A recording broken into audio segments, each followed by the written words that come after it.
Bueno, pues aquí estamos. Así que muchas gracias. Bueno, en primer lugar, como no me cabe duda de que la gente que está aquí te va a conocer, porque Mm. ya tienes un canal con más de 300.000 suscriptores. Si la gente estudia filosofía en español, seguramente te conoce. Pero como nunca has estado en mi canal, como eres la primera persona que viene, de hecho, te quería pedir si puedes presentarte en caso de que alguien no te conozca. Bueno, me llamo Darin, Darren en inglés. Bueno, yo nací en California en 1966 y me llamo Darren McNabb. Aquí en México, pues me dicen Darin o Darin, o a Hmm. veces güero, a veces pelón. Y eh, vaya, entonces yo crecí en Estados Unidos, estudié la licenciatura en biología en Loyola Marymount University en Los Ángeles. Ahí es donde descubrí la filosofía y fui estudiándola más y más y terminé la carrera en biología. Técnicamente soy licenciado en biología, pero fui a estudiar el posgrado en filosofía en Boston College, y me doctoré en 1997. Y vine aquí a México de visita 2 o 3 veces y me gustó mucho la gente, la vida, la comida, la cocina. Y me vine aquí a vivir. Y pues ha sido toda una aventura em, ah, muy bonita. A fin de cuentas, no esperaba ser académico. Ah, yo quería los estudios de filosofía porque simplemente me parecían muy importantes para pues la vida, Sí, ahora la te idea de la, preguntaré por eso. sí, Mm, mm. o sea, la idea de la sapiencia y es muy atractivo. Y entonces, pues llegué aquí y había necesidad por parte de la Facultad de Filosofía de alguien que diera unas clases. Empecé a darlas y pues aquí me quedé ya muchos años, 28 Bueno, años después, 28 años después en México. Wow, aquí en México. eso es una temporada larga ya. Larga y ahora para mí es impensable. Antes era impensable que regresara a Estados Unidos. Me gusta mucho mi vida aquí y a México, pero ahora mucho menos con lo que está pasando en Estados Unidos y Trump y la descomposición social. Es muy triste, es muy preocupante verlo todo. Entonces, doy muchas gracias al pueblo mexicano por haberme Hmm. recibido con brazos abiertos y la verdad soy muy afortunado. Pues la vida que he llevado hasta ahora. Sí. Y te quería preguntar por ese cambio que hiciste de biología a filosofía. ¿Qué fue lo que te hizo cambiar el chip? Es decir, yo no quiero ser biólogo, en la filosofía quiero ser filósofo. Sí, pues en Estados Unidos la filosofía no se enseña en la preparatoria. No sé si en España, aquí en México sí. Hmm. Eh, y entonces yo realmente no sabía de filosofía, así, muy vagamente lo sabía, pero no fue hasta, y entonces en la universidad donde estudié, em, era una universidad jesuita y los jesuitas tienen una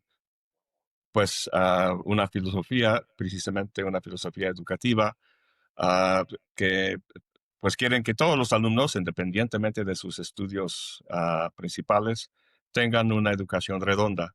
Entonces, todos los estudiantes de esa universidad tenían que tomar un curso de literatura, de historia, de filosofía, entre otras cosas. Y a mí me tocó el curso de filosofía en el tercer año de estudios. Ah, y Ah, recuerdo muy bien el primer día de clase. El maestro dijo que había 3 clases de objetos de los que podemos tener conocimiento. Y dijo, la primera clase de cosas son lo que puede llamarse lo conocido conocido. Em, Esto quiere decir que tenemos conocimiento de muchas cosas. Está lloviendo, hoy es miércoles, etcétera, etcétera. Y sé que conozco esas cosas. Entonces, la mayor parte de nuestro conocimiento es de esa clase de lo conocido, conocido. Yo sé que conozco esas cosas. Luego hay una segunda clase que se llama lo conocido, desconocido. Hay cosas que desconozco. Por ejemplo, si hay vida inteligente en otro planeta del universo. Y sé que desconozco eso, lo cual me permite emprender un programa de investigación para averiguar, ¿no? Para transformar mi desconocimiento en conocimiento. Y luego hay una clase que se llama lo desconocido desconocido. Aquellas cosas que desconocemos y ni siquiera sabemos que lo desconocemos.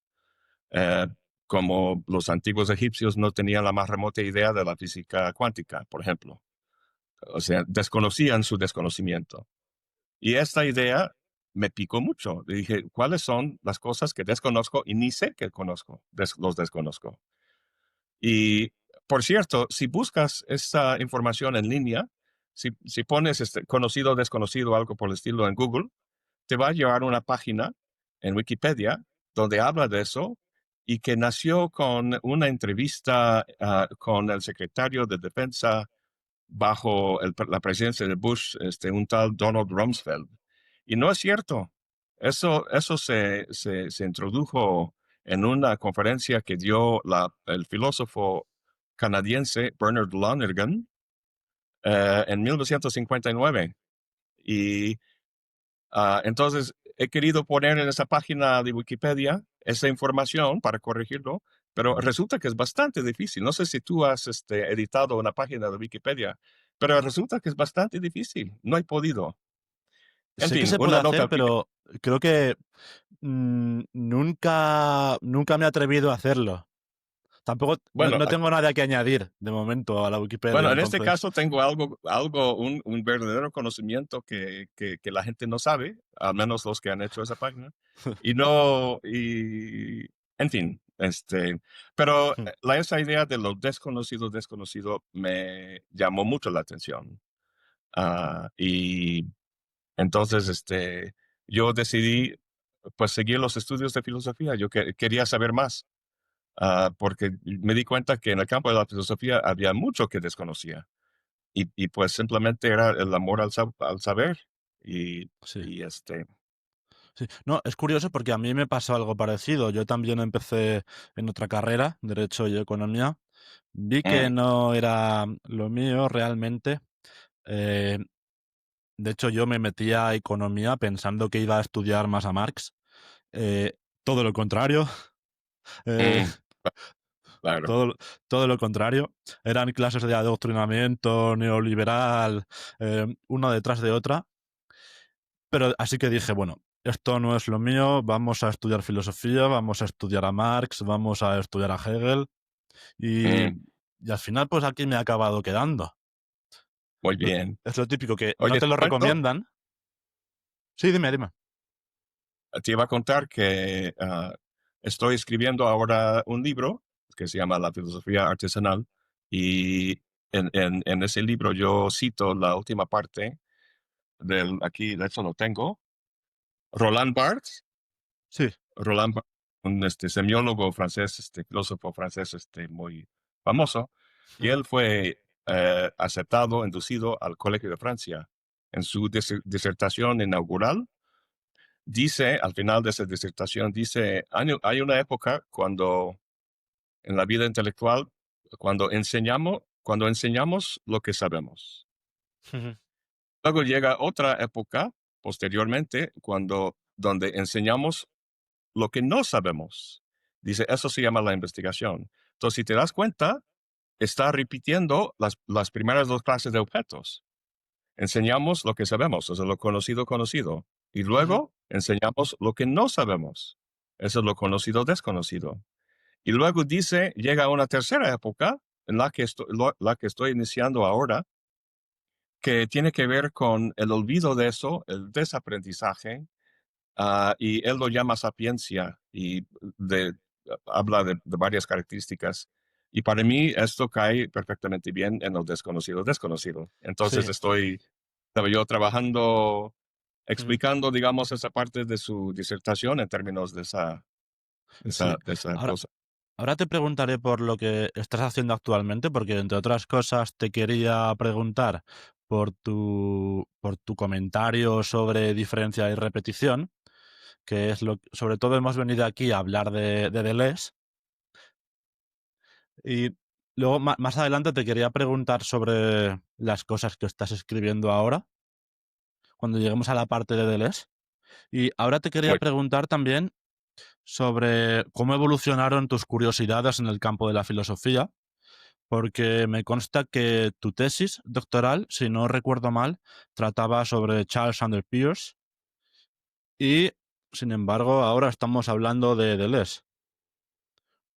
sí. ¿Tuviste un cambio de trayectoria de filosofía más analítica hacia filosofía más continental y más francesa? ¿O las dos cosas te Mira, interesaron desde el principio? es una, bueno, en la academia hay un alto grado de especialización, Hmm. que tiene diversas razones, pero uno tiene que convertirse básicamente en especialista en algo. Hmm. No puede ser generalista, tiene que ser especialista. Ah, y esto suele suceder con el tema del doctorado de uno, ¿no?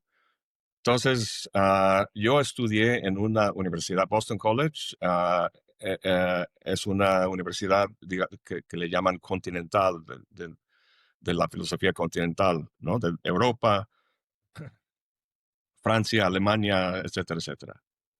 Y la mayoría de las facultades de filosofía en Estados Unidos son analíticas.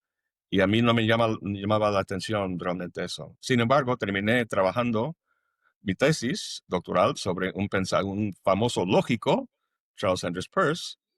ah, am,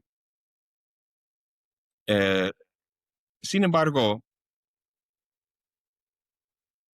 cuando uno entra en el mundo académico, empieza a publicar, a trabajar, tiene que aportar algo original, algo nuevo al conocimiento. Esa es la idea básica del trabajo doctoral, ¿no? Hmm. Y entonces, para que uno pueda, al menos que sea un absoluto genio filosófico, ¿no? La mayoría de nosotros, de los filósofos académicos, son más o menos, eso va a sonar mal, pero son más o menos mediocres. O sea, no son muy buenos ni muy malos, son técnicamente competentes. Entonces, para que un académico medianón pueda aportar algo novedoso, tiene que especializarse muchísimo, llegar a una cosa muy, muy, muy chiquita que nadie ha trabajado, ¿no? Ujú. Yo recuerdo en alguna parte Aristóteles o es en Platón, creo que Sócrates dice en algún diálogo que hay que, o sea, hablando ontológicamente, hay que cortar el universo en sus articulaciones, ¿no? Así Hmm. como tomas un pollo y pues lo cortas las alas y o sea, todo Sí, tiene sus articulaciones y cortas ahí es muy fácil. Sin embargo, en filosofía, hoy en día, estamos tomando no sé cómo se llama el instrumento, pero como un martillo, ¿no? Y como estamos haciendo un así, mazo. eh, exacto, un mazo, el mazo, y así pegándole para hacer pedacitos, pedacitos, pedacitos, que no tiene nada que ver realmente con no reflejan la naturaleza de la realidad. O sea, no estamos cortando en articulaciones. Y eso porque hay tantos académicos, hoy creo que leí algo que hay 31,000 ah, filósofos profesionales actualmente hmm, en el mundo, lo cual es mucho más de la suma de todos los filósofos desde la antigüedad hasta siglo XIX. sí. Entonces, a lo que voy es que uno tiene que ser especialista, tiene que llegar a un puntito para puede encontrar algo novedoso. Y eso me mataba el espíritu, ¿no? Entonces, yo en la academia yo básicamente publicaba sobre Peirce, sobre el pragmatismo, pero siempre me han interesado Hegel, Nietzsche, Kant, o sea, todos los filósofos. Para mí, entonces, no, no es que hubo, digamos, pues ha habido Sí. descubrimientos sobre la marcha a lo largo de los años, voy leyendo nuevas cosas, solo que la academia impide que uno desarrolle intelectualmente un pensamiento sobre una nueva beta. O sea, tiene que quedarse en el mismo canal. Y eso es muy desafortunado. Entonces, ah, tiene mi libro sobre Peirce, Hombre, Signo y Cosmos, se publicó en 2018. Desde entonces, realmente no lo trabajo. Hoy mismo inicia un congreso internacional en Valparaíso, Chile, sobre Peirce, a que me invitaron, pero les dije, la verdad es que no tengo nada realmente que decir y ya Sí. tiene tiempo que no lo leo. Y luego estuve con Deleuze escribiendo este libro. Ahora estoy haciendo una serie sobre Whitehead y proceso de realidad. Yo me considero muy, muy afortunado porque puedo andar en todos esos ámbitos y estar fascinado y no tener que trabajar Ujú. únicamente en una cosita. Ahora, el lado bueno de eso, el lado bueno de la especialización es que yo he sacado mucho provecho de especialistas de Hegel o especialistas de Whitehead, lo que sea, Sí. que lo saben muy, muy, muy bien.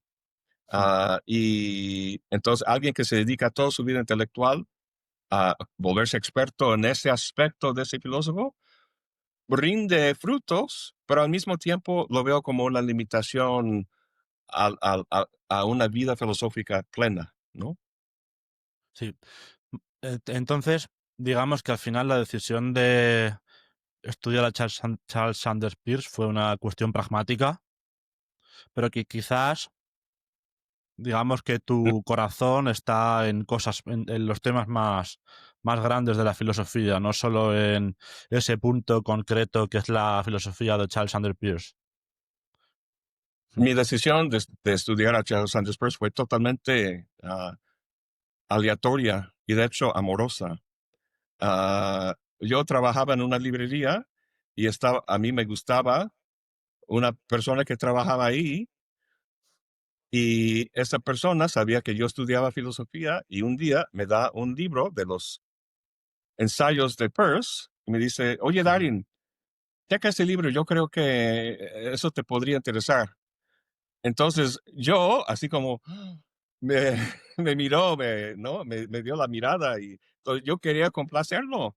Entonces yo empecé a leerlo para poder tener una discusión con esa persona y, ah, bueno, mi fantasía, ¿verdad? Entonces, eso fue el motivo. Por eso empecé a leer a Peirce y la verdad es que me interesó y fue muy interesante lo que estaba leyendo. Y por otra parte, bueno, nunca llegó a mayores con esa persona, pero me dio un gran regalo que Cosas que fue pasan. cosas que pasan, ¿no?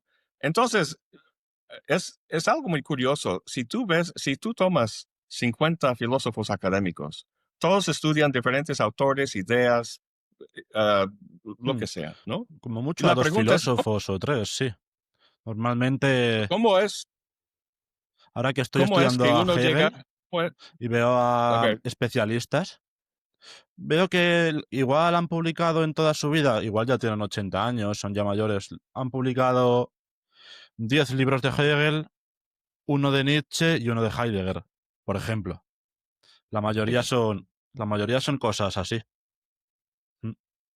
bueno, sí, pero mi comentario iba ¿cómo es que uno llega a trabajar X autor o X tema? Muchas veces es un proceso muy aleatorio que tiene que ver con el programa de estudios donde te aceptaron. Muchas veces escoges un programa de estudios que tiene beca, a diferencia de uno que no tiene beca. Y en ese programa, pues hay ciertos autores. Si no hay ningún hegeliano ahí y te interesa Hegel, pues ni modo vas a tener que cambiar, ¿no? Entonces agarras otra cosa. Y o a veces son cosas amorosas, como yo comenté en mi caso. El chiste es que no es que el alumno empiece así viendo de forma racional las opciones y escoge la mejor opción desde un punto de vista intelectual. Eso no sucede.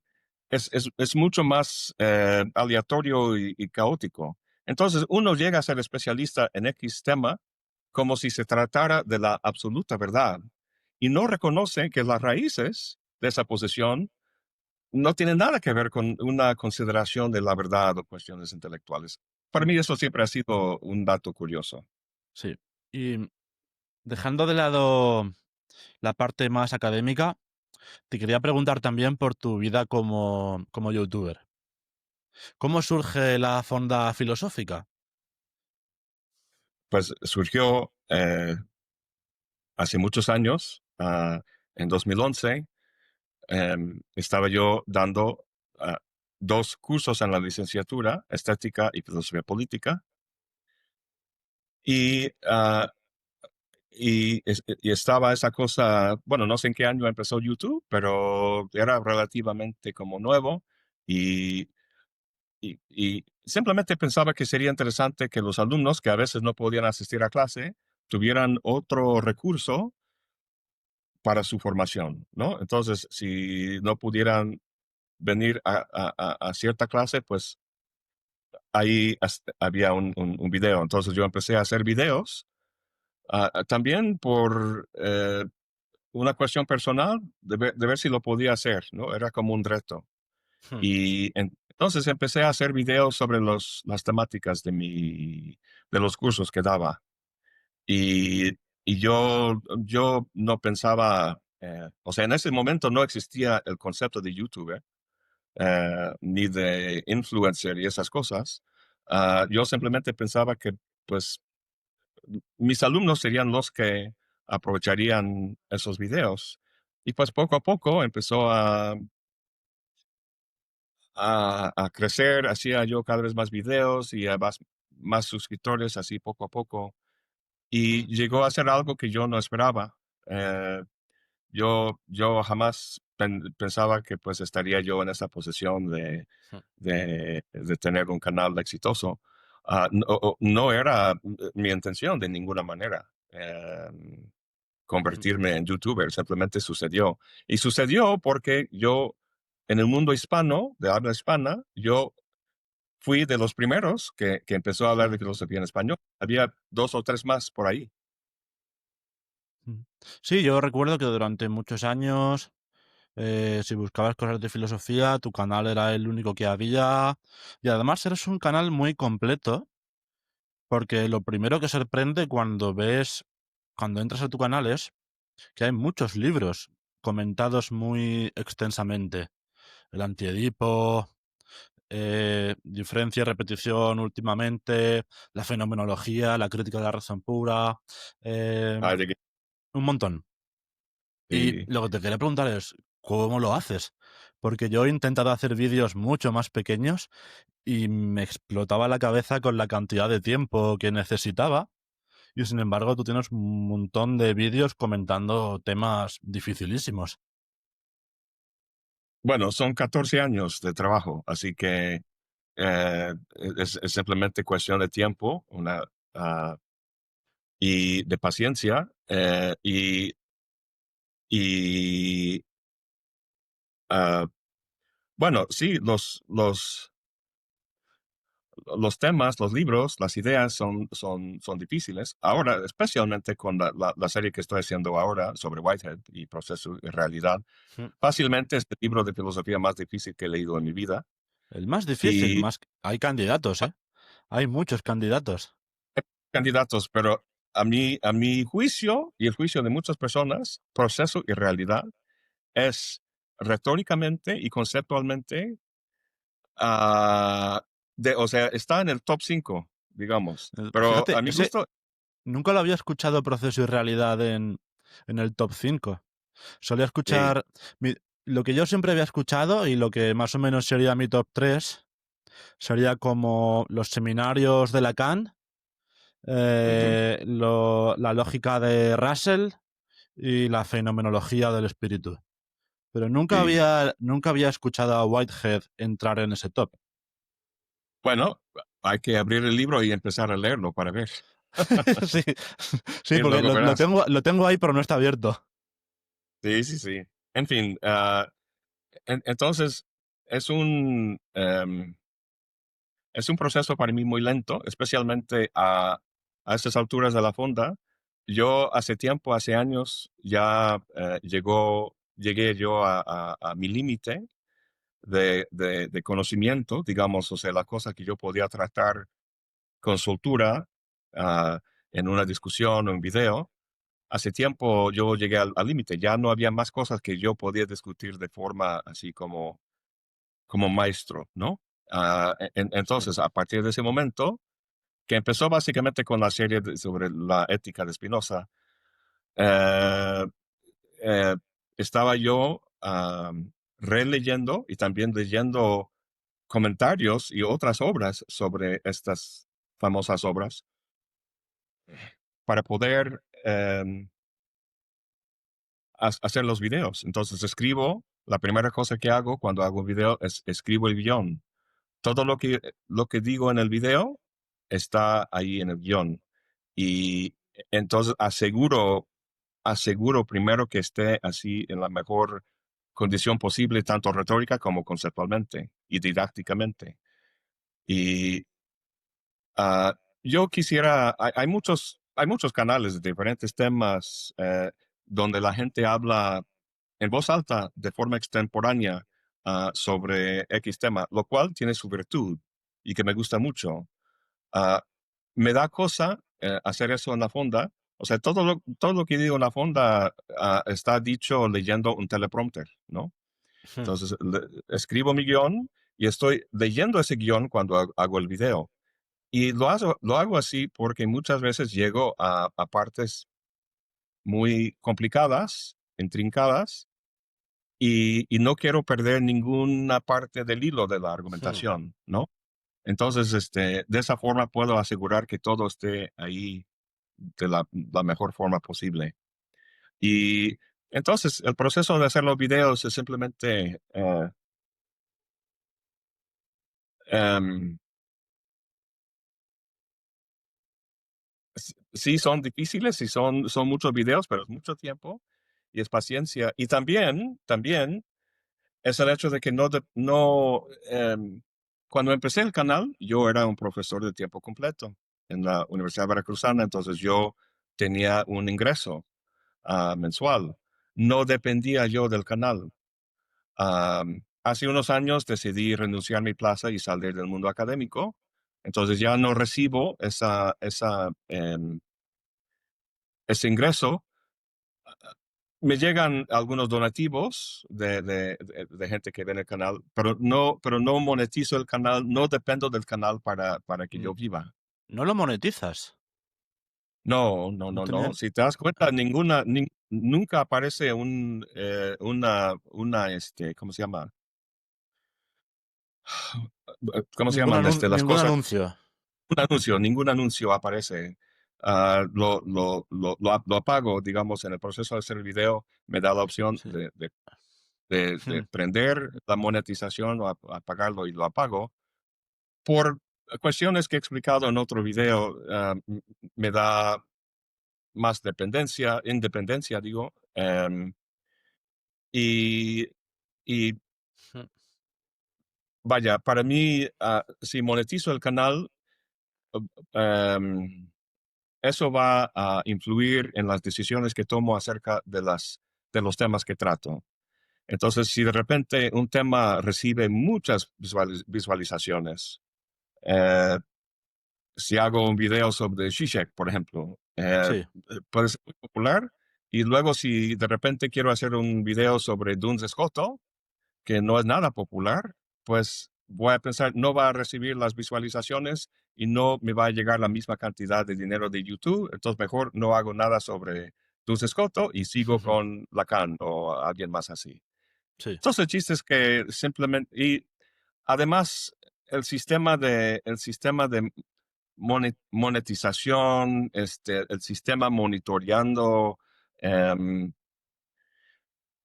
nuestros gustos, nuestros clics y todo eso, Sí. y básicamente manejando y manipulando nuestros hábitos de, de ver videos en YouTube es algo que yo no quiero entregar al, a Mm, la gran máquina que es Google. Y bueno, ahora está ahora la inteligencia artificial. O sea, la inteligencia mm, artificial ya ha agarrado pues todos mis guiones, los PDFs que pongo en la descripción del video, junto con millones de personas más, y no está sacando provecho de ello. Pero simplemente me doy cuenta que estoy en un mundo donde quiero comunicar pues estas cosas. Entonces YouTube no hay buena alternativa.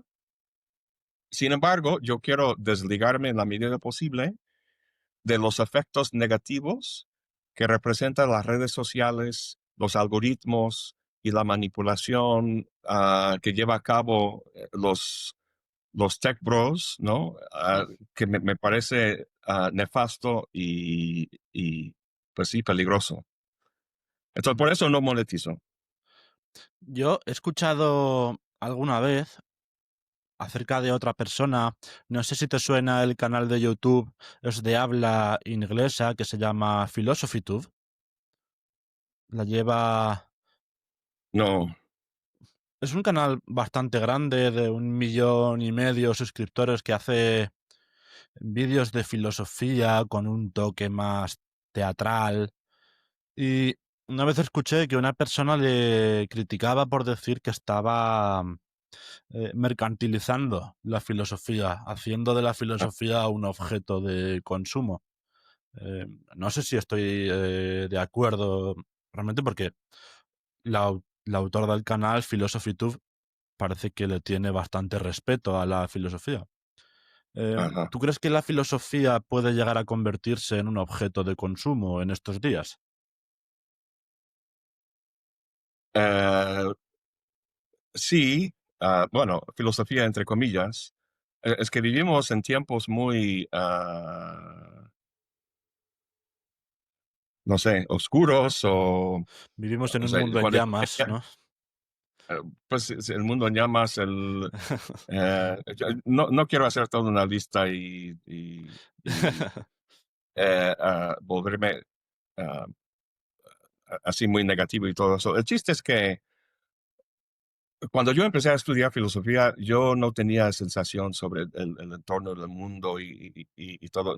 No tenía yo ansiedad o preocupación. Y veo tantos jóvenes hoy en día que ven el futuro de una forma, o sea, les llena de desesperación, el escenario laboral, la Hmm. cuestión política, el fascismo, eh, cuestión nuclear, cambio climático, todo lo que quieras, ¿no? Y entonces la gente busca algún alivio, consuelo, algo que les dé respuestas ante esas locuras del mundo. Mucha gente lo encuentra en la religión, pero una cantidad creciente de gente los busca en la filosofía. Em, entonces, el peligro es que la filosofía o que alguien comunique esta sabiduría de la filosofía ah, simplemente como como una consolación, como el famoso título del libro de Boecio, De ¿no? Boecio. La consolación de la filosofía. Sí, La filosofía para mí no debería ser una consolación. No es una curita que se pone sobre una herida o algo una venda que te, a- a- con la que puedes, así desviar la vista de la realidad. La filosofía debería analizar la realidad, entristecernos. comprenderla. Sí. Entonces, el chiste es que es muy difícil y la, en este libro que estoy leyendo ahora sobre la filosofía artesanal, pues va dirigido a una crítica muy fuerte hacia la academia, la filosofía académica, porque en un mundo en llamas, los filósofos están portándose de una forma totalmente, en mayor parte, no totalmente, pero en mayor parte. Hmm. Si uno ve la actividad y las publicaciones de la mayoría de los filósofos académicos están tratando su pensamiento, vamos a decirlo así, está dirigido por una serie de consideraciones institucionales, económicas y sociales que tiene que ver con su supervivencia y posicionamiento en un sistema social que es la universidad y sus jerarquías y su capacidad de ingresar dinero y bonos y cosas por el estilo. A lo que voy es que, em, bueno, encontré una frase en latín que me gusta mucho, que me ayuda a concretar, digamos, mi reflexión sobre la filosofía actual y el mundo. Dice corruptio optimi pessima. Corruptio optimi pessima. Lo cual significa que la corrupción de los mejores es lo peor. La corrupción de los mejores es lo peor. La filosofía es lo mejor. La filosofía es aquella disciplina que no tiene un objeto definido, sino que es la totalidad. Y su quehacer, en el fondo, es el cuestionamiento.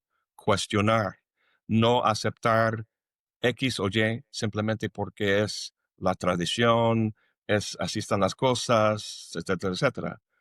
El filósofo es quien debería cuestionar. Y mucha de la filosofía actual lo que cuestiona es algo superficial. No, o sea, tiene que tomar un paso atrás y cuestionar a su propio entorno lo que están haciendo y tener cierto conocimiento reflexivo sobre sí mismo y las condiciones bajo las que piensa y trabaja. Y esto, sin embargo, el sistema ha corrompido, el sistema académico universitario muy fácilmente corrompe el alma del filósofo. Y eso es muy preocupante. Y es lo peor que puede pasar y también es muy triste. Entonces, a lo que voy, volviendo a tu pregunta, um, es, entonces, cuando los filósofos académicos están en la Torre de Marfil tratando en mayor parte cosas que son irrelevantes, a la naturaleza no le gusta el vacío, ¿no? Entonces, el espacio social del filósofo lo toma gurús de autoayuda o otros que toman la filosofía y, y también ellos quieren tener cuota de mercado, quieren tener ingreso, monetizan su canal. Entonces, también están dejándose llevar o ser manipulados por un sistema que es lo que ellos deberían estar criticando, ¿no? Entonces, la filosofía que uno puede ver en un canal de filosofía, em, uno tiene que ser crítico con respecto a lo que está viendo. ¿De qué manera este canal está simplemente reflejando o perpetuando prejuicios que son cosas que deberían ser analizados y criticados en primer lugar? Es muy negativo todo lo que estoy diciendo, pero la verdad es que yo creo que hace falta porque estamos en un momento histórico donde no podemos darnos el lujo, ¿no? de perpetuar un sistema que simplemente está volviéndose cada vez más ah, pues irrelevante, inútil, totalmente despegado de la sociedad y sus preocupaciones. Hay una cita no lo tengo a la mano, de Rousseau, Jean-Jacques Rousseau, en uno de sus discursos, habla de un filósofo en su lecho, en su cama, que escucha por la ventana los gritos de un hombre muriendo y no le hace caso. Y dice, pero si quieres, yo estoy bien. Y dice Rousseau, solamente la conflagración de la sociedad entera podría perturbar el sueño del filósofo, lo cual obviamente dice como una gran crítica. Y estamos llegando a ese punto. Ojalá no lleguemos a ese punto de la conflagración de la sociedad para que los filósofos se despierten, o sea, ¿no? En fin, Y termino mi, tu speech. Eh, sí, sí, no, pero me ha gustado perdón. mucho. Y ahora, cambiando un poco el enfoque, el tema, te quería preguntar, ya pasando a Deleuze, a Gilles Deleuze, dentro de este mundo en llamas que parece que va abocado al desastre, o, como dice Zizek, hay una luz al final del túnel, pero es un tren que viene hacia nosotros. Eh, ¿Qué papel juega Deleuze? ¿Qué nos puede aportar Deleuze a la hora de comprender este mundo en ruinas o casi en ruinas? Ujú. Bueno, su libro,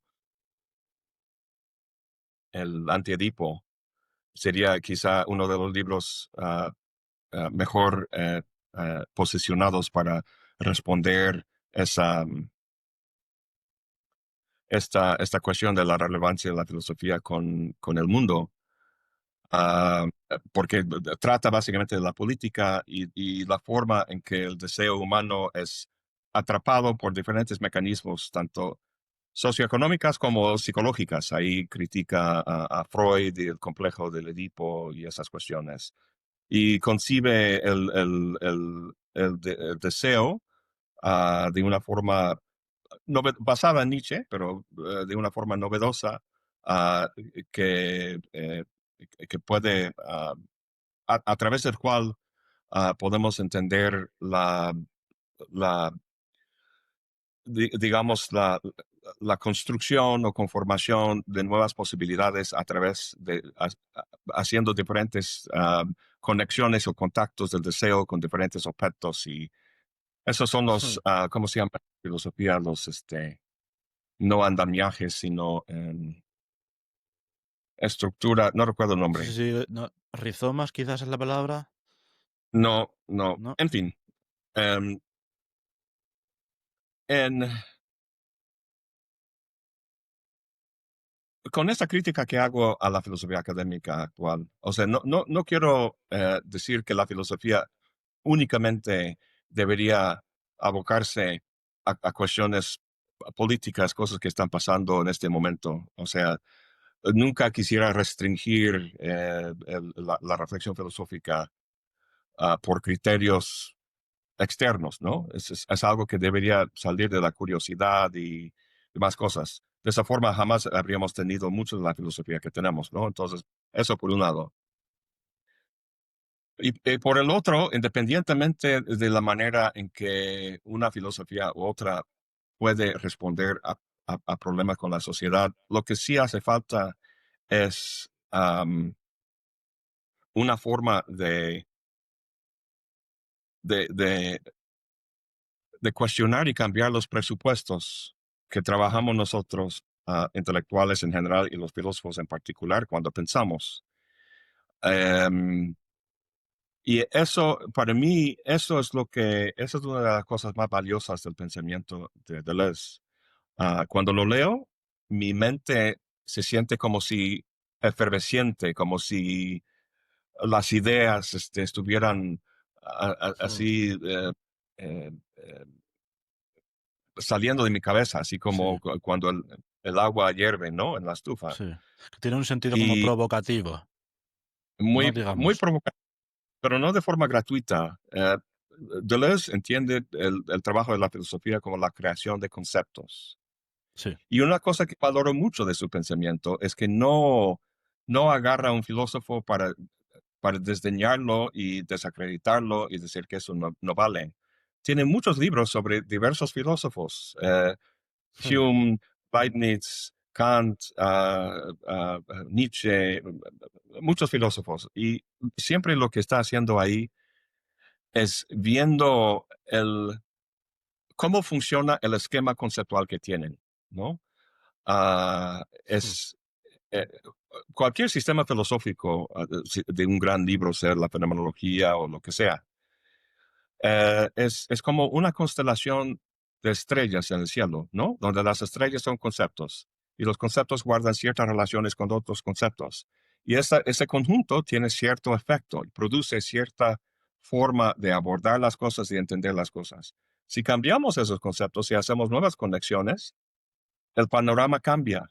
Y eso es algo muy valioso en el pensamiento de Deleuze. Eh, Su obra maestra, eh, muchos consideran su obra maestra, es su libro que se llama Diferencia y Repetición, um, para lo cual yo he escrito como lo que en inglés llamamos Reader's Guide, entonces una guía de lectura. Sí. Ese género es muy común en el mundo anglosajón, en la academia, y no tanto en el mundo hispano, al menos que yo he visto. Y entonces, básicamente lo que hago en ese libro, uh, eh, que, que me dice mi editor que ya ha salido en Hmm, Argentina y ya esta semana va a salir aquí en México. Entonces voy a hacer un video especial para anunciar esto y cómo se puede conseguir hmm. y voy a hacer una presentación del libro en la UNAM, en Guadalajara Sí, porque y leí demás que hubo cosas. varios problemas con la publicación de esa guía de lectura Sí, sí. de Pero diferencia y repetición. ya por fin sale. Así que me da mucho Ujú, gusto. Y entonces el tema de diferencia y repetición, básicamente, Deleuze plantea esos dos temas, la diferencia y la repetición. ujú, ¿A diferencia de qué? Pues a diferencia de la identidad y, ah, y cierto concepto del tiempo. O sea, pareciera como algo muy abstracto, pero si leyendo especialmente el primer capítulo de Diferencia y Repetición, Deleuze se extiende a lo largo de la historia de la filosofía, desde Platón hasta Nietzsche, mostrando a través de diferentes autores, Aristóteles, Spinoza, Leibniz, Hegel, etcétera, etcétera, cómo el, el concepto de diferencia siempre ha sido manejado por la identidad de un concepto, cosa que vemos muy bien en Aristóteles, por ejemplo, ¿cómo se llama?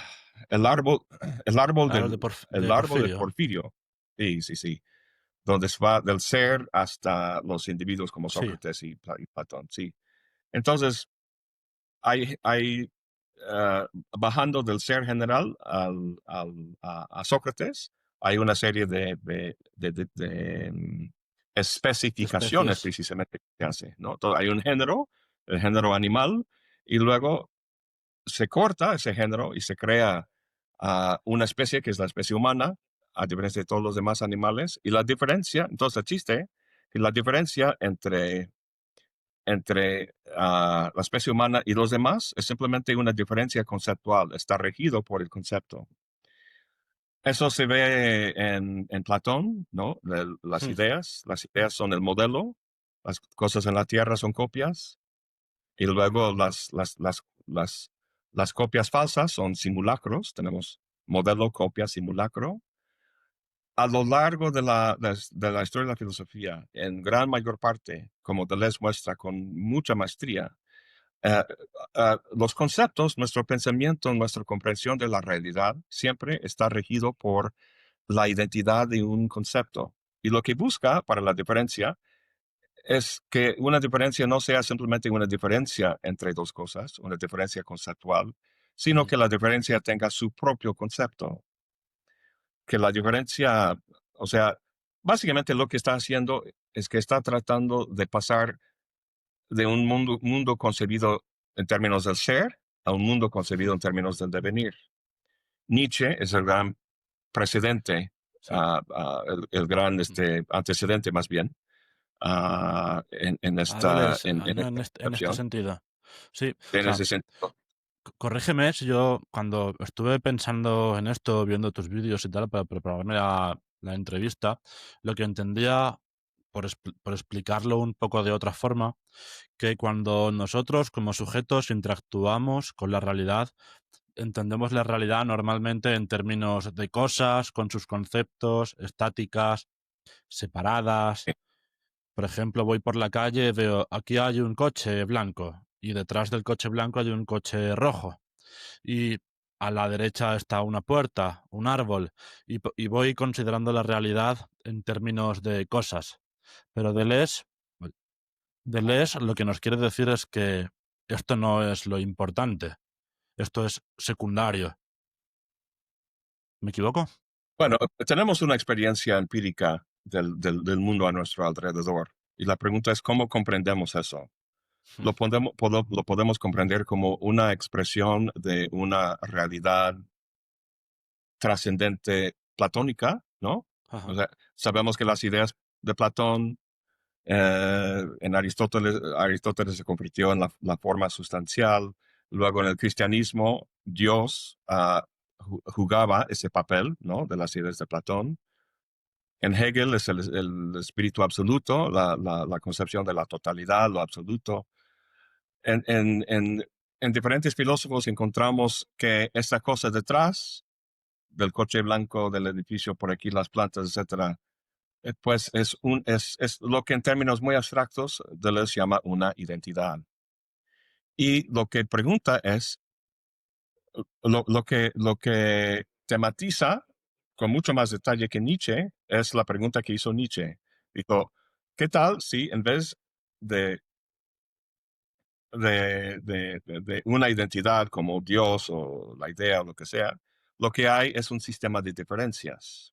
Un sistema de diferencias.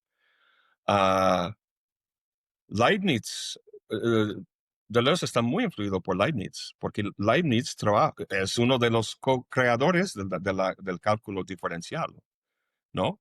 Ujú. Analiza filosóficamente Leibniz la forma en que una relación diferencial puede producir un fenómeno, como la velocidad de un coche, ah, incluso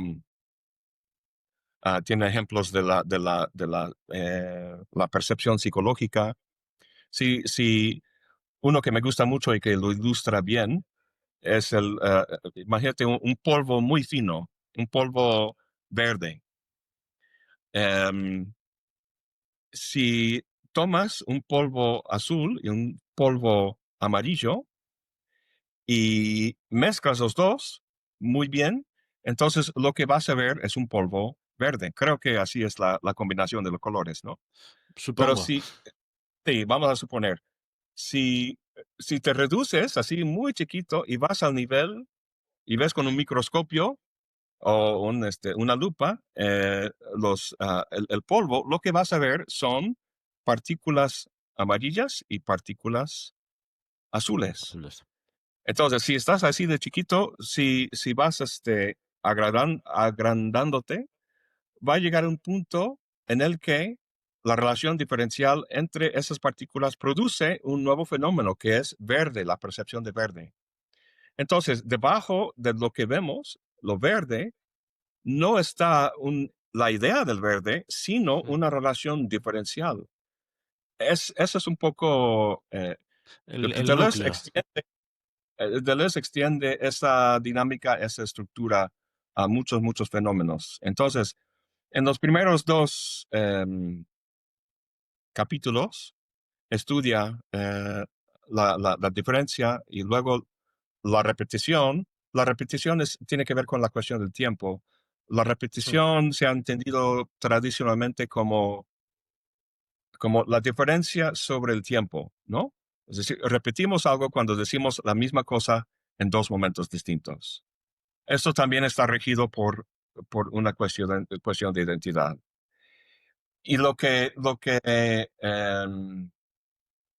es difícil explicar así en una Sí, conversación así, entiendo, es pero difícil. existe, en los últimos dos capítulos ah, propone, digamos, su propia filosofía de la diferencia, Ujú. que tiene que ver ah, con la dimensión virtual. Normalmente, digamos, en el sentido común, vemos cosas reales, ¿no? Que están ahí Mm. y lo que oponemos a lo real es lo no existente. Si algo no real, entonces no existe. Mm. Y para Deleuze, la diferencia, o digamos, la oposición no es real, no existente, sino ah, ah, actual y virtual, Ujú, actual y virtual. Entonces, hay una dimensión virtual, am, que no es algo místico, es algo que desarrolla con la matemática y con recursos conceptuales filosóficos bastante suficientes que, ujú. que se actualizan en determinados momentos al encontrarse en un entorno intensivo. Esos son los dos temas de los últimos dos capítulos. Lo virtual para el capítulo 4 y el entorno intensivo en el capítulo 5. El lenguaje, el sistema del castellano es Mm. un ejemplo de un sistema virtual. Ah, el lenguaje, el Imagino, español, imagino que, como has dicho que virtual es lo opuesto a actual, según Deleuze, imagino que ujú, no está diciendo que virtual es sinónimo de potencial, opuesto a actual, como en Aristóteles, es distinta. es distinto, es distinto. Y él analiza esto en su libro, de hecho. Mm. ¿Pero Ah, tiene alguna pero relación con la potencialidad en Aristóteles o no tiene nada que ver? no es simplemente una posibilidad, no es simplemente una posibilidad. Es decir, como si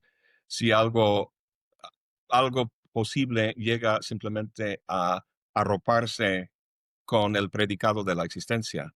En Kant encontramos que es imposible que la existencia Son complicados. sea entendida en ese sentido. Sí, Lo que pasa, y a eso iba con el ejemplo del español, el castellano, ah, el sistema lingüístico no es algo fenoménico, no es algo que se enuncia en su totalidad. No existe como algo que podemos enunciar en un momento dado, o tocar, o ver, o percibir de alguna forma. sí, Cualquier idioma es una estructura virtual que se actualiza bajo ciertas condiciones. Por ejemplo, ahorita sí. yo estoy actualizando estructuras virtuales. En ese momento estoy actualizando Mm. estructuras Como virtuales que del sistema español. sí, como que en el mismo proceso de utilizar el lenguaje mismo va cambiando y va generando y va Aun autogenerándose, digamos. aun cuando los dirigentes de la Real Academia Española no, no lo quieran, No pero así quieran, pasa. Sí, sí, aun cuando Arturo Pérez Reverte diga que no, ahí está está, Deleuze. está.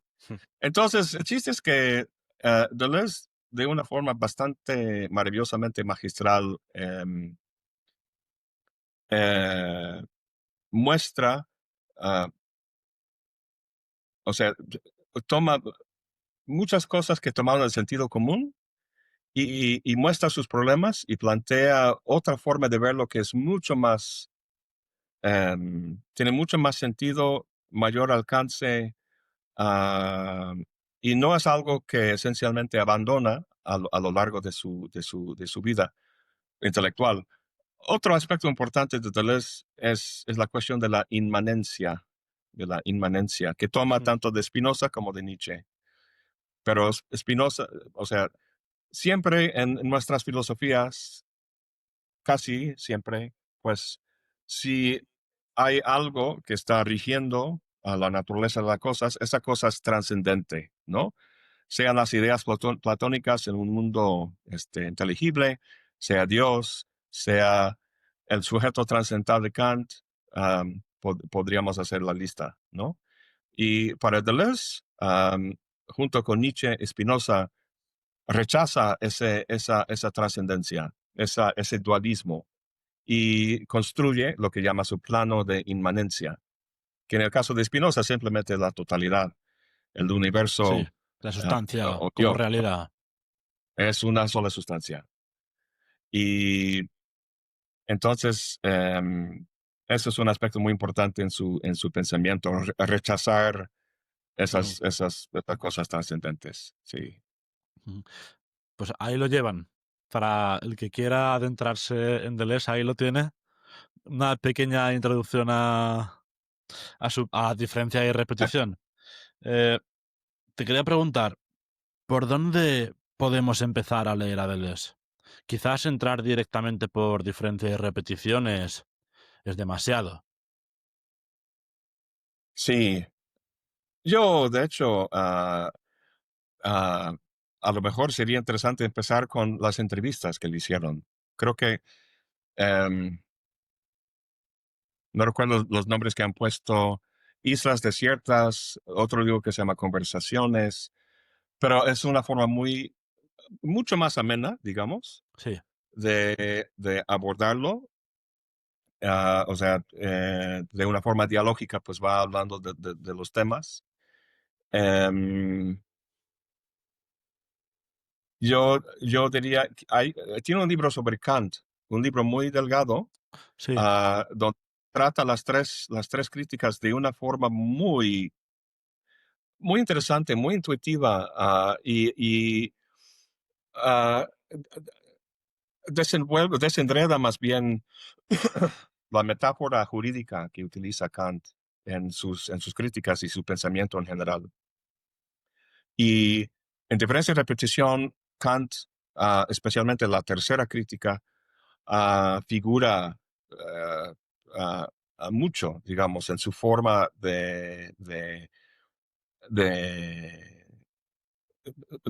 concebir la diferencia y la repetición. De hecho, en mi libro tengo un apartado al principio donde hablo de Kant, sí. así en 3, 4 páginas, así, qué es lo que está transformando en Kant para llegar a su propia propuesta. Entonces, yo diría que ese libro sobre Kant, no recuerdo el título exacto, La filosofía de Kant, algo así, y las entrevistas Mm. que le han hecho en Islas Desiertas, Clínica y, no, Conversaciones, ah, como que es Mm. un buen punto de partida. Em, y luego, pues, ahí, a diferencia de repetición, es difícil el libro, pero por eso Ya. escribí mi libro. Y luego hay mucha gente que pregunta, o sea, o sea, ¿por qué Deleuze no escribió el libro que yo escribí? Donde explico de forma más clara, ¿no? Lo que estaba haciendo. Bueno, eso varía de autor en autor. En el caso de Deleuze y diferencia de repetición, eso fue su tesis doctoral, imagínate. Eso fue su tesis doctoral. Y entonces sus lectores eran grandes cacas de la filosofía francesa en su época, Mm. en los años 60. Entonces, Deleuze estaba haciendo, diga, estaba en un juego académico, tenía que, ¿cuál es la palabra? Lucirse, posesionarse, así como el perro haciendo, Demostrar, ¿no? ¿no? Marcando, presumir, ¿no? Sí. Entonces, había mucho de eso. Estaba tratando de presumir su conocimiento y su manejo y cosas Mm. por el estilo. Sí, porque Pero a ¿con pesar de eso, cuántos años tenía Deleuze cuando publica Diferencia y Repetición? nació en 1925 y eso se publicó en 67, 68. Entonces, Mm. casi 70, 50, 55, no, 30, 70, 40, no, 45 por ahí, más o menos. Ujú. 43. Joven, joven. Joven para un Sí, filósofo. Sí, sí, es sí, joven. sí, sí. Sí. Pero muchos tachan a Deleuze como un posmo. Te Tiene quería aspectos, preguntar sobre eso, si Deleuze encaja bien en las etiquetas de postestructuralista, posmoderno, porque sí, normalmente cuando se habla de postestructuralismo, algunos libros incluyen a Deleuze, otros no lo incluyen. ¿Tú qué sí, opinas? sí. Pues el término posmoderno ya es tan trillado y sobreusado, que hoy en día, si alguien lo dice, no entiendo lo que quiere decir. Ya. Es simplemente un sustituto para la palabra relativista. Pero, o sea, Dios mío, eh, o sea, eso no me parece una crítica en absoluto. Claro que todo, Mm. o sea, las cosas no son absolutamente relativas, siempre son relativas a otra cosa. Y si encuentras un filósofo, para que puede exponer una filosofía donde la verdad es, ah, absoluta y el propio sistema da cuenta de sí mismo en el sistema que está planteando, para mí es algo imposible. No puede llevarse a cabo. De modo que esa crítica siempre me ha parecido muy pueril. Ah, entonces, Deleuze mismo, o sea, supuestamente los posmos rechazan la metafísica y esas cosas. Y Deleuze, en diferencia y repetición, Deleuze, no sé si lo dice en una entrevista, dice, yo me considero un metafísico puro y duro y me apoyo en Duns Scoto, ¿no? ¿Quién era el metafísico más puro que ha habido en la historia de la filosofía? Entonces, Deleuze toma muy en serio la labor de pensar. No es un juego, no es para... em, no es para simplemente jugar, o sea, realmente está tratando de entender la naturaleza de la realidad. Pero para hacerlo, eh, tiene que, tiene que expandir sus conceptos y, y aflojar, digamos, el agarre que ha tenido un pensamiento milenario, ¿no? Empezando con Platón sobre el pensamiento humano. De hecho, la parte media del libro, Diferencia y Repetición, el tercer capítulo se llama La imagen del pensamiento. Sí, La imagen del pensamiento. Y ahí analiza la forma en que los presupuestos se insinúan, obviamente de forma muy sutil, en nuestra forma de pensar. Y entonces da mucho gusto ver cómo, eh, no sé, afloja, digamos, esa maquinaria para permitir otra forma de abordar la realidad. Y y antes hemos dicho que Deleuze tiene unas influencias claras en Nietzsche, Spinoza, Hume, ahora hemos dicho antes Duns Scoto, pero normalmente los filósofos siempre tienen enemigos o dicen lo que dicen en contra de alguien. En el caso de Deleuze, ¿quiénes son sus enemigos? ¿A quién quiere refutar o contra quién va dirigido su ontología o diferencia y repetición?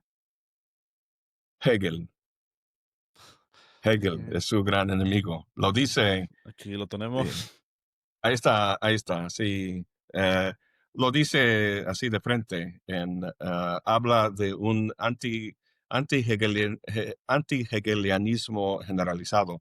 Bueno, en su época, estamos hablando de los años 70, 70, y eh, entonces lo que rechaza en Hegel, a lo mejor tiene esta enemistad con Hegel, porque Hegel introduce la importancia de la diferencia y la negación. Son, o sea, primordiales en la dialéctica hegeliana. Sí, como que subordina la diferencia a la... A fin de cuentas, pero a fin de cuentas, esa diferencia se borra en el concepto. O sea, siempre hay una ¿cómo se llama? La síntesis, digamos, Sí, ¿no? De la negación, las diferencias, ah, queda subsumido, queda, pues, eh, borrada, pues, en la síntesis, lo cual encuentra otra sí, negación, es otra. el proceso dialéctico por el cual Así todas es. las diferencias quedan sublimadas o conservadas. Sí. Mm. Pero es precisamente por eso, o sea, lo que todo se conserva en un sistema, dice Deleuze, de un sistema de círculos concéntricos, ¿no? Que Sí, termina en el espíritu absoluto y nada escapa a eso. Y todo encuentra, o sea, Deleuze, Hegel dice, la verdad de la totalidad. O sea, sí. cualquier cosa particular es parcial. Entonces, por eso tiene que pasar por el sistema para llegar a comprenderse totalmente a la luz de la totalidad. Y esa totalidad es lo que Deleuze y muchos otros rechazaban. Y también dice que su propuesta una filosofía de la diferencia tiene que derribar al platonismo, ¿no? Precisamente porque ahí es el comienzo esa cosa trascendente, la idea, ¿no? Modelo, copia, la relación modelo y copia es lo que tiene que transformarse, echarse para atrás para que haya esa concepción del devenir en términos de un sistema de diferencias que constituyen una estructura virtual, ¿no? Hmm. Luego, ya, Eh, por último, porque ya se me han acabado las preguntas sobre Deleuze, ya las hemos respondido más o menos todas de golpe, bueno, según han ido surgiendo todas ellas. Eh, Normalmente, en muchos filósofos, sus ideas ontológicas acaban teniendo implicaciones políticas. Por ejemplo, en Platón, sus ideas, su metafísica tiene una clara implantación en la República. En el caso de Hegel, por ejemplo, su dialéctica tiene una implicación en la filosofía de la historia o en su forma de entender el Estado prusiano. En el caso de Deleuze, estos conceptos de diferencia y repetición tienen también una aplicación política. bueno, como comentamos hace tiempo, las implicaciones políticas saldría más que nada El en antiedipo. oh, em, sin embargo, o sea, cuando está hablando de la estructura virtual, da muchos diferentes ejemplos. Y uno de los ejemplos que utiliza es la forma en que Marx entiende la naturaleza de la sociedad en términos Hmm. de un tema de diferencias, lo cual, em,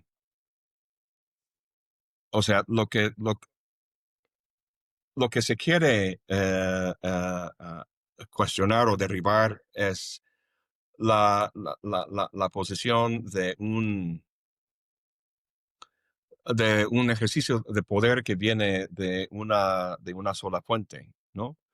Em, Sí. Fíjate que en la antigüedad, Atenas, bueno, conocemos a Atenas como la primera democracia, más o menos, ¿no? Ah, o sea, tradicionalmente en la antigüedad había, pues, reyes, monarcas, que tenían sus súbditos, y esos monarcas estaban en una relación vertical con la deidad, con Dios, o ese Ujú. poder divino. Y entonces en Grecia, en Atenas, esa de verticalidad se convierte en una horizontalidad. Sí. Es decir, no hay una sola persona con el poder que lo recibe de una fuente divina, sino que está el ágora, está la relación de los hombres propietarios, básicamente, ¿no? Entre sí. Y en ese sentido surge el problema de los rivales o de los competidores. En diferentes diálogos, Platón está preguntando quién es en el político, por ejemplo, quién es el verdadero político, cómo lo podemos reconocer. Em, el, la idea del político es aquello que es idéntico consigo mismo, es la identidad, ¿no? Y cualquier político de carne y hueso tiene que participar, digamos, en esa idea. De esa forma, Platón convierte esa horizontalidad del espacio social griego en esa horizontalidad otra vez. Y entonces, pero lo interesante es que está el modelo, que es digamos, el político ideal, ¿no? Y luego hay diferentes medidas en que los individuos de carne y hueso participan en eso, algunos más que eso, algunos más que otros. Es como el escenario donde hay, ¿cómo se dice? consanguinidad.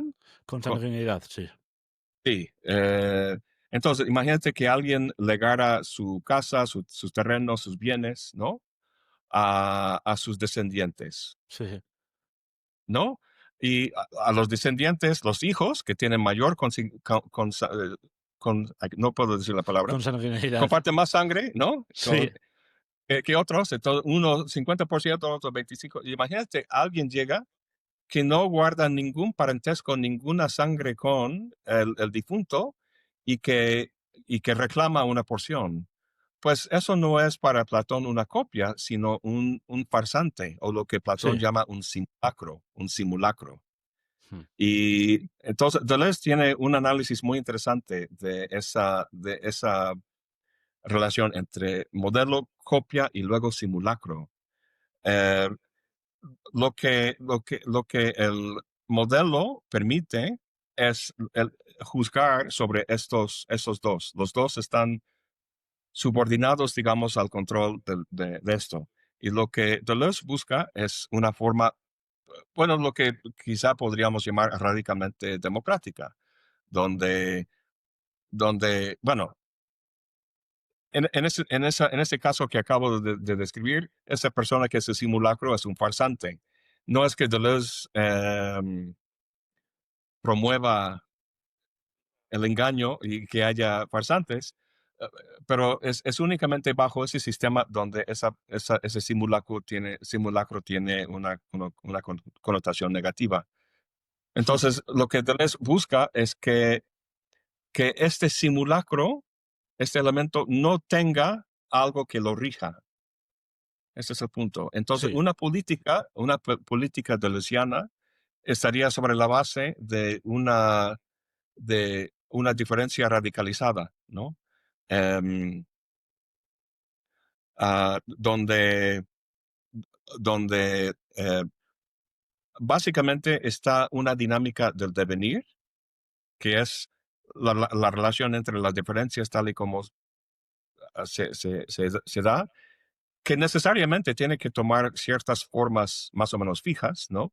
Es decir, no vivimos en un mundo totalmente caótico, sino un mundo con regularidades y cosas que podemos sí, identificar, ¿no? Al cuestionar toda la cuestión de la identidad, Deleuze no dice que la identidad no existe o que es irrelevante, solo que no es primario, sino derivado. Claro que hay identidades, solo que esas identidades son productos de una dinámica de diferencia. Entonces, en el planteamiento político, estas identidades ah, serían producto de un constante flujo o devenir de una base de relaciones de diferencia entre las personas. El ágora, el agón, la discusión, hmm, eh, ¿no? Donde em, un extremo sería, digamos, como la esquizofrenia, hablando en términos psicológicos, sí, y el otro extremo sería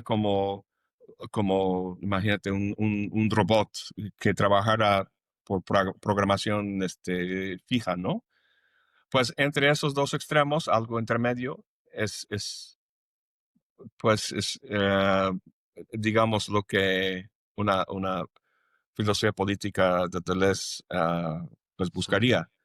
Posibilitado no por el lado de una ley, una regla, un Dios, una divinidad, ni nada por el estilo, sino más por este lado, ¿no?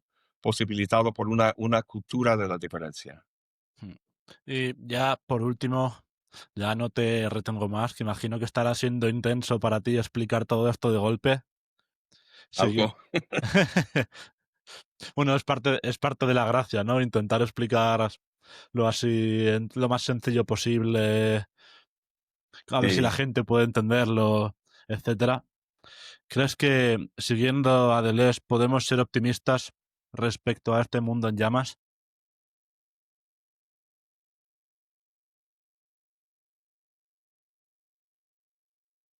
Quisiera, o sea, la vida va a seguir de alguna forma, eh, al menos que haya conflagración nuclear total, o sea, eso sería obviamente Esperemos, la gran... esperemos que no, esperemos que no. Esperemos que no. Por lo menos Ah, que publique este vídeo. mira, es muy difícil decir por qué, qué es lo que, o sea, si vemos por la historia, Sí. es que nunca hubo una época dorada, todo perfecto. Siempre ha habido esos problemas, siempre ha habido crisis, ¿no? Y cuando se habla de crisis hoy en día, la gente se cansa y ya no me hables de crisis. Es que ya... Pero el chiste es que lo que ha cambiado hoy en día son dos cosas. O sea, lo que es diferente hoy en día son dos cosas. El carácter global de o sea, la interconectividad económica, social y de las comunicaciones, todo está a nivel global. Y el Internet, el medio digital y las redes sociales, la capacidad de cada individuo en el planeta de comunicarse y estar al tanto de cosas mediante las redes sociales. Um, a lo mejor siglos antes, pues la gente que tenía poder, ¿no? Podía controlar de forma más fácil las poblaciones por esa falta de coordinación, de expresión y de poder del que carecía el pueblo. Hoy en día eso es mucho más eh, todo eso ha cambiado. O sea, un individuo puede buscar en Internet instrucciones para construir una bomba sucia, ¿no? Comprar un dron y lanzarlo en una ciudad y No lo hacer estamos mucha destrucción. recomendando. Tampoco queremos decir que lo. No, pero eso no es, o sea, eso no estoy divulgando ningún secreto, eso digamos, se sabe, Sí, sí, sí. desafortunadamente. Entonces, em, entonces volviendo a la filosofía de Deleuze, o sea, otro mundo tiene que salir, tiene que haber transformaciones muy fundamentales de este mundo en que vivimos. Y a mi gusto, em, o sea, sería difícil pensar, o sea, si tuviera que escoger un grupo de guías o consejeros, ¿no? De llevarnos a ese mundo, la capacidad del pensamiento de Deleuze de surgir nuevas ideas y nuevas conexiones, su ontología de la diferencia, em, se me antoja como muy importante, pero al mismo tiempo quiero comentar un lado negativo. Em, el, el pensamiento de Deleuze puede verse como va muy de la mano con el neoliberalismo, el multiculturalismo, pues el individualismo, o sea, todo el marco que tenemos de los últimos 40 años, pensando, por ejemplo, en Estados Unidos o en Europa, em, que la tolerancia, o sea, los ideales del liberalismo clásico ha llegado a su conclusión lógica, ¿no? Matrimonio gay, derechos de los trans y todo eso, la religión que es desdeñada desde los élites, la propia existencia de los élites, las universidades, todo eso en Estados Unidos ahorita con Trump y los así llamada MAGA, la gente MAGA, Mm. de Make America Great Again, está rechazando todo eso, odia todo eso. Y una filosofía como la de Deleuze se podría decir que ha facilitado, digamos, este pluralismo, multiculturalismo y todo eso. Mm. Hay gente que identifica Foucault y otros postestructuralistas, ¿no? Lo que la gente de derecha, lo que la gente maga quiere es precisamente estructura. No quieren postestructura, quieren estructura, quieren tradición, quieren comunidad, quieren Dios, quieren algo fijo. Lo que no quieren, irónicamente, y eso que Marx lo dice, creo que en el Manifiesto Comunista, todo lo que es sólido se esfuma en el aire, pues está hablando del capitalismo, ¿no? El capitalismo y, y el neoliberalismo, que es su culminación lógica final, ha hecho que todo el mundo sea ¿Volatilizado? volatilizado. Sí. O sea, que todo se esfuma en el aire, no hay nada fijo, no hay nada concreto, y cualquier cosa puede pasar, ¿no? En la tolerancia y tal y cual. De alguna forma, el pensamiento de Deleuze va de la mano con eso. Lo comento como un lado mm, Sí. no malo, sino a lo mejor peligroso, que Hmm. este momento en que vivimos está muy complejo, ¿no? Hice una serie de videos, 4 videos sobre la filosofía política de la derecha, donde hablo de Leo Strauss y otros. Y la verdad es que no es algo que puede ser diseñado. Durante ya tanto tiempo ha habido cierta élite, ¿no? Que ha desdeñado eso y pensando hegelianamente, eso no puede hacerse. O sea, todo tiene que incorporarse en nuestro avance hacia el futuro. Ujú. Entonces, todo eso para decir que hay muchas cosas que en Deleuze me gustan y que me parecen importantes, pero al mismo tiempo puede prestarse a precisamente este marco neoliberal que ha causado para mucha gente muchos problemas. Mm. Entonces, Co- solo una nota de precaución. Sí, como que este pluralismo político que la obra de Deleuze parece que defender puede resultar problemático. También, por otro lado, porque puede fomentar que surjan movimientos en contra de lo que Deleuze hubiera querido, precisamente. Sí, sí, a fin de cuentas, hay Sí. otra forma de decirlo. Bueno, pues ya llevamos 1 hora y media. Creo que ya está bien. Ha sido intenso, ha sido mucho Deleuze. Espero que hayas estado bien. No sé si quieres decir algo ya para despedirte. Pues agradecerte la invitación, enhorabuena por la iniciativa. Yo sé que es difícil, ah, eh, eh, pues lanzar un canal hoy en día ya con la saturación que hay, ¿no? En el Hmm. espacio. Eh, pero a fin de cuentas soy,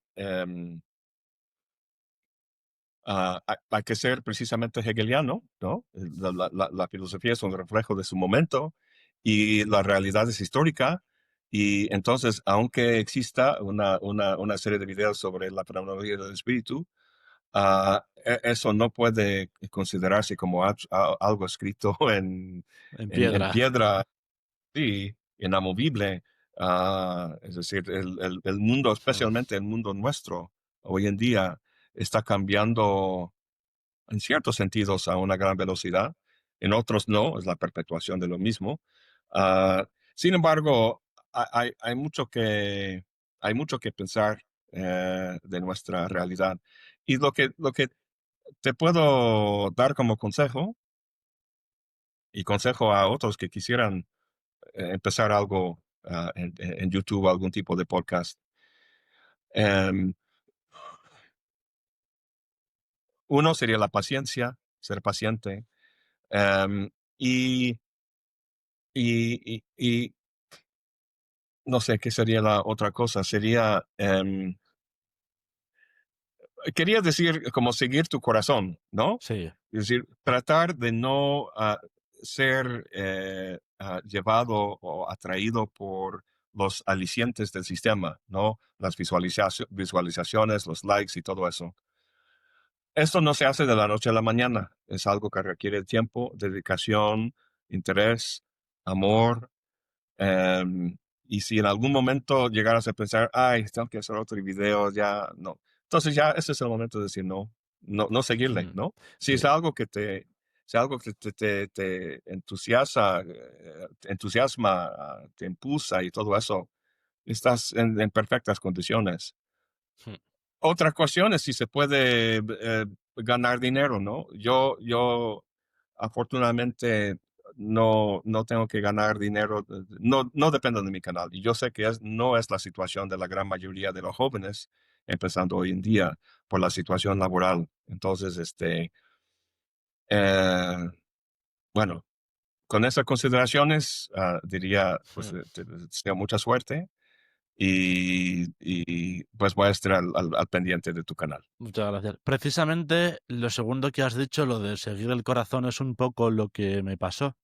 El año pasado empecé haciendo pruebas, subiendo una serie de vídeos de distintos temas, pero vi que no me sentía bien subiendo ese tipo de cosas. Mm, Y pensé en hacer algo que de verdad me gustara. Y así he llegado a la conclusión de hacerlo así. Conversaciones de filosofía con otra gente, con la esperanza de que haya gente pues a la que sí que le guste la idea y muy, que me siga, porque si al final le gusta a la gente, mejor. muy bien, muy bien. Mm. Pues nada, Darin, Bueno, ha sido un placer. Eh, Espero que salga muy bien al fin la presentación de la guía de lectura de diferencia y repetición. La leeré con mucho gusto, tenlo claro.